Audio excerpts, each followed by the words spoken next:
अब से पहले बहुत सारे तमाम केसेस में कोई ना कोई लैंड किसी न किसी एजेंसी की रही है, तो वो जो जीएनसीटी एक्ट है उसके अंदर तो हम लोग प्रोटेक्टेड हैं पूरी तरह से, और डीडीए ने गलत बयानी यहाँ आकर के की है। अगर इन लोगों को तभी नोटिस इशू हुआ होता तो ये सब नौबत नहीं आती। आज जैसे सुप्रीम कोर्ट ने कहा है कि फाइनली इस याचिका को भी रेगुलर मैटर यानी कि जो कंटेम्प्ट पिटीशन जो चल रही है सुप्रीम कोर्ट में खसरा 279 को लेकर के, उसी मैटर के अंदर इसे सुनवाई होगी इसकी।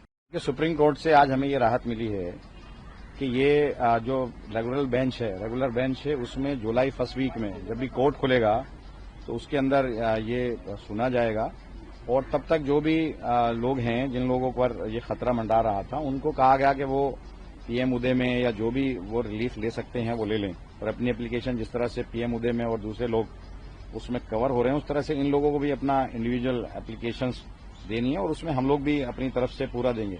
क्योंकि ये जो एरिया है, देखिए 2014 का जो प्रोटेक्टेड लैंड है, जो 2014 का पार्लियामेंट ने प्रोटेक्ट किया है, वो उसमें आता है अनऑथराइज रेगुलाइज का पार्ट है, और बाकायदा ये पिक एंड चूज वाला डीडीए ने अपनाया है जो कि गलत है। क्योंकि मैं वहां विधायक हूं और मैं जानता हूं कि ये मेरा पूरा इलाका 40 साल से ज्यादा इसको बने हुए, और 2014 में तो पार्लियामेंट से प्रोटेक्ट किया कि जो भी कॉलोनीज बन गई हैं और अनऑथराइज रेगुलाइज हैं और उसके अंदर जो भी कंस्ट्रक्शन है उस तक को प्रोटेक्ट किया। कॉलोनी तो पहले से प्रोटेक्टेड है, तो ये गलत तरीके से ये पिक एंड चूज वाला रास्ता इख्तियार किया है डीडीए ने, और डीडीए ने गलत रिपोर्टिंग की है। तो उसी चीजों को देखते हुए हम यहाँ सारे फैक्ट लेकर के आए थे। इसमें 3 चीजें हैं, एक तो पीएम उदय वाला है, पीएम उदय वाले में हम कवर्ड होते हैं, दूसरा अनऑथराइज रेगुलाइज का पार्ट है। कुछ एरिया तो ऐसा है जो 75 में अनऑथराइज रेगुलाइज हुआ है, कुछ एरिया उसके बाद अनऑथराइज रेगुलाइज हुआ है, और ये तो बटला हाउस का मेन एरिया उसके पीछे तक का सारा जो है वो अनऑथराइज रेगुलाइज का पार्ट है। और तीसरा जो 2014 में पार्लियामेंट ने जो प्रोटेक्ट किया है कि 2014 तक जो भी कंस्ट्रक्शन हो गया, जो भी कॉलोनीज हैं वो उनको तोड़ा नहीं जाएगा, तो उसमें भी हम कवर्ड होते हैं। तो गलत कर रहा है डीडीए, और उसके लिए हम लोग आए हैं, और हमें पूरी इसको जुलाई में सुना जाएगा जो रेगुलर बेंच सुनेगी, और उसमें हमें पूरी राहत मिलेगी। हमारे भाई के एमएलए हैं, ये बताइए कितनी बड़ी दिक्कतें वहाँ लोगों के सामने आ रही, कितने लोग इफेक्टेड? देखिए, आशियाना बड़ी मुश्किल से लोग बनाते हैं, और आशियाना बनाने में जमाना लग जाता है, और ये लोग उजाड़ने चले आते हैं।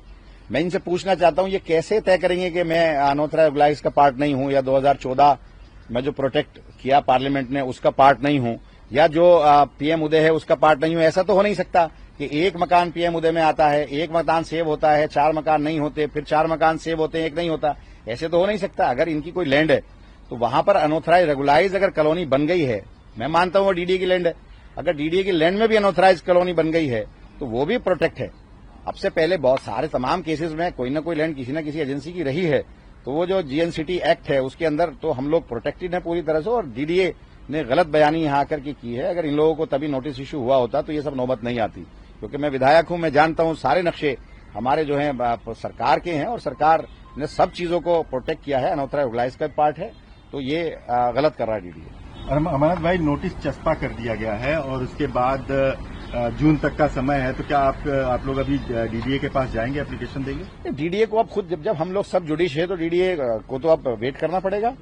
जब मैटर सब जुडिश है और सुप्रीम कोर्ट के अंदर है, सुप्रीम कोर्ट ने रेगुलर बेंच को सुनने के लिए डेट फिक्स किया है, तो डीडीए का क्या मतलब है? बाकी हम जो चीजें हैं, जो पीएम उदय में अपना एप्लीकेशन देनी है, जो रिप्रेजेंटेशन हमें देना है, वो हम देंगे। मेन इशू यही रहा है कि जिन लोगों को नोटिस मिली है खसरा नंबर 279 के अंदर, ये खुद पार्टी नहीं थे इस कंटेम्प्ट प्रोसीडिंग्स में, और जबकि ये जब खुद पार्टी नहीं थे तो बिना इनका सुनवाई इनको डायरेक्टली नोटिस दिया गया।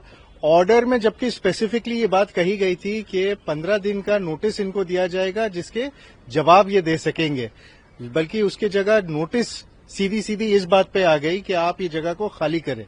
तो ये 2 मेन पॉइंट्स पर हम लोग ने सुप्रीम कोर्ट में याचिका दर्ज की थी, और आज जैसे सुप्रीम कोर्ट ने कहा है कि फाइनली इस याचिका को भी रेगुलर मैटर यानी कि जो कंटेम्प्ट पिटीशन जो चल रही है सुप्रीम कोर्ट में खसरा 279 को लेकर के, उसी मैटर के अंदर इसे सुनवाई होगी इसकी।